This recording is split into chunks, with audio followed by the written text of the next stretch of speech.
4 सूत्र के बाद पाइल्स दोबारा हो जाता है। हेलो फ्रेंड्स, मैं हूं डॉक्टर उमाकांत। यूट्यूब पर पूछे सवालों की सीरीज में ये आज का हमारा सवाल है।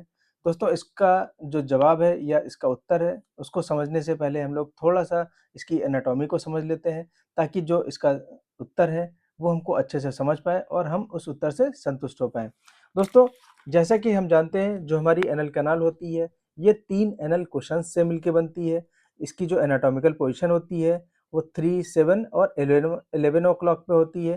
ये 3 एनल जो क्वेश्चंस होते हैं, ये नॉर्मल एनाटॉमी का पार्ट होते हैं। इनकी प्रेजेंस की वजह से जो हमारा मलद्वार है, वो इतना टाइटली बंद रहता है कि हम जब तक हम ना चाहें तब तक ना उससे गैस पास होगी, ना उससे स्टूल पास होगा। तो नॉर्मली ये यहाँ की एनाटॉमी का पार्ट होता है, लेकिन अगर कोई बहुत देर तक बैठ के बॉडी में प्रेशर अप्लाई कर रहा है, स्ट्रेनिंग कर रहा है या बहुत देर बैठ रहा है या कॉन्स्टिपेशन, ये ऐसे कारण हैं जो इन एनल एनल कुशन्स में वेरिकोसिटी या एब्नॉर्मलिटी क्रिएट कर देते हैं। जो हेमरॉइड होता है, हम लोग हेमरॉइड को हेमरॉइड ही क्यों कहते हैं? क्योंकि जिस वेसल्स की बात हम लोग कर रहे हैं यहाँ पे उसको हम लोग हेमरॉइडल वेसल कहते हैं। हेमरॉइडल वेसल की वजह से ही जब इसमें एब्नॉर्मलिटी आती है तो हम लोग उसको हेमरॉइड कहने लगते हैं। अब अगर किसी को 3 ओ क्लॉक पे हेमरॉइडल वेसल जो है वहाँ पे वेरिकोसिटी हो जाए या इसका साइज़ बड़ा हो जाए, जिसको हम लोग पाइल्स या हेमरॉइड कहते हैं। अगर हम लोग इसको सिंगली लाइगेट करें, तो यहाँ पे कभी भी दोबारा हेमरॉइड नहीं बनेगा।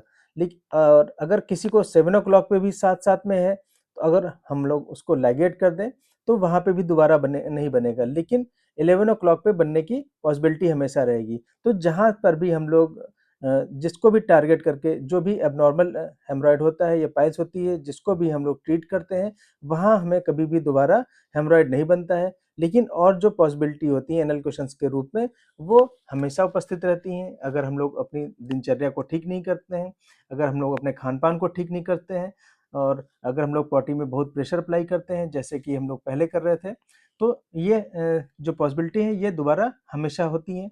ऐसा नहीं कि हमारी सर्जरी फेल हो गई या हमें सर्जरी से कोई लाभ नहीं मिला। हमने जिस भी हेमरॉइड को ट्रीट किया, वहाँ दोबारा कभी हेमरॉइड नहीं बनता है।